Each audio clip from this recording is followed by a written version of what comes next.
আড়াই প্যাচের জিলাপি বানাতে গিয়ে কত জনেরই যে ময়দা, চিনি, তেল কত নষ্ট হয়েছে। আজ কিন্তু 100% গ্যারান্টি সহকারে পারফেক্ট জিলাপি রেসিপি শেয়ার করছি। আর গ্যারান্টি দিয়ে বলতে পারি, এরকম সহজ পারফেক্ট জিলাপি রেসিপি কিন্তু সব চ্যানেলে খুঁজে পাবেন না।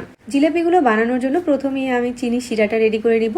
চিনি শিরার জন্য কড়াইতে 2 কাপ চিনি নিয়েছি, সাথে 1 কাপ পানি দিয়ে দিচ্ছি। আর 2টা এলাচ দিয়েছি ফ্লেভারের জন্য। জিলাপিতে দারুণ একটা কালার আনার জন্য শিরার সাথে আমি সামান্য একটু জর্দার রং মিশিয়ে দিচ্ছি। এই পার্টটা টোটালি অপশনাল। এবার জাল করে চিনি শিরাটা রেডি করে নিতে হবে। চিনি শিরাটা খুব বেশি ঘন আবার খুব বেশি পাতলা হবে না, মোটামুটি ঘন টাইপের একটা শিরা বানিয়ে নিতে হবে। একটু দেখিয়ে দিচ্ছি শিরাটা কি টাইপের হবে। এরকম হাত দিয়ে ধরলে 1 তার বা 2 তার হতে হবে এমন কোনো কথা নেই। শিরাটা হালকা এরকম একটু ঘন হলেই হয়ে যাবে। শিরা থেকে এলাচগুলোকে ছেঁকে নিচ্ছি। শিরাটা যাতে জমে না যায় এজন্য 1 টুকরা লেবুর রস চিপে দিয়ে দিচ্ছি। তারপর শিরাটাকে ঢেকে সাইডে রেখে দিচ্ছি। আজকের জিলাপি তৈরি করার মূল উপকরণ হচ্ছে মাসকলাইয়ের ডাল। এই ডালটা আপনি যে কোনো মুদির দোকানে কিনতে পেয়ে যাবেন। ময়দা দিয়েও জিলাপি বানানো যায়, তবে মাসকলাই ডাল দিয়ে জিলাপি বানালে যে 100% পারফেক্ট হবে এটুকু গ্যারান্টি দিতে পারি। 1 কাপ মাসকলাইয়ের ডালকে আমি পানি দিয়ে ভিজিয়ে রাখছি। 4-5 ঘন্টার মতো ভিজিয়ে রাখলেই হয়ে যাবে। 4-5 ঘন্টা পরেই ডালটা এরকম ফুলে একদম ডাবল হয়ে যাবে। তখন কয়েকবার পানি চেঞ্জ করে ধুয়ে পানি ঝরিয়ে নিতে হবে। ডালগুলোকে একটা ব্লেন্ডারে জারে নিয়ে নিয়েছি।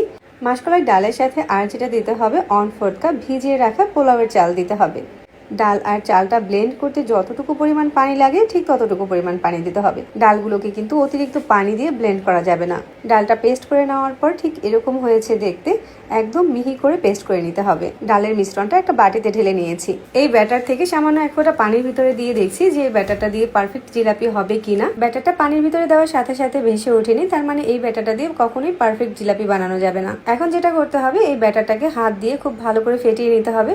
যদি হাতের কাছে বিটার মেশিন থাকে তাহলে সেটা দিয়ে 2-1 মিনিট বিট করে নিতে পারেন। ব্যাটারটাকে খুব ভালো করে ফেটিয়ে নিয়েছি। এবার একটু চেক করে দেখছি যে এটা দিয়ে পারফেক্ট জিলাপি হবে কিনা। পানির ভিতরে দেওয়ার পরে সাথে সাথেই ব্যাটারটা ভেসে উঠেছে, তার মানে এটা দিয়ে পারফেক্ট জিলাপি বানানো যাবে। জিলাপির ব্যাটারটাকে একটা পাইপিং ব্যাগে ঢুকিয়ে নিয়েছি। চাইলে কিন্তু যে কোনো পলির কোনাতে অথবা কোনো পটেও ঢুকিয়ে নিতে পারেন।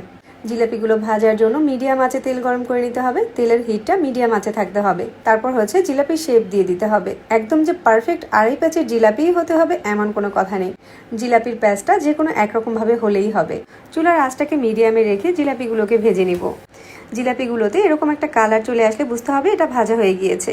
জিলাপিগুলোকে তেল ঝরিয়ে সাথে সাথেই শিরার ভিতরে চুবিয়ে নিতে হবে। শিরাটা কিন্তু এই অবস্থায় মিডিয়াম গরম থাকতে হবে। জিলাপিগুলোকে তেল থেকে উঠিয়ে সাথে সাথে শিরার ভিতরে দিয়ে এভাবে চুবিয়ে ধরতে হবে। জিলাপিটা তেল থেকে উঠানোর পরে চিনি শিরাতে ডুবাতে যদি 2-4-5 সেকেন্ডের মতো লেট হয় তাহলেও কিন্তু জিলাপির ভিতরে আর শিরাটা ঢুকবে না। চিনি শিরাটা একটু বেশি করে বানিয়ে নেবেন, তাহলে আর সমস্যা হবে না। শিরা থেকে উঠিয়ে জিলাপিগুলোকে এরকম একটা র্যাকের উপরে রাখতে পারেন, তাহলে এক্সট্রা শিরাটা ঝেড়ে যাবে। প্রতিটা জিলাপির ভিতরেই শিরাটা ঢুকেছে। আমার মনে হয় না এত সহজে জিলাপি বানানোর রেসিপি আপনি আর কোথাও পাবেন। এখন যে কেউ চাইলে সহজেই বাসায় জিলাপি বানিয়ে নিতে পারবেন। জিলাপিটা কিন্তু দেখেই বোঝা যাচ্ছে এটা কতটা রসালো আর ক্রিস্পি হয়েছে। রেসিপি ভালো লাগলে পেজ ফলো দিয়ে রাখবেন। আল্লাহ হাফেজ।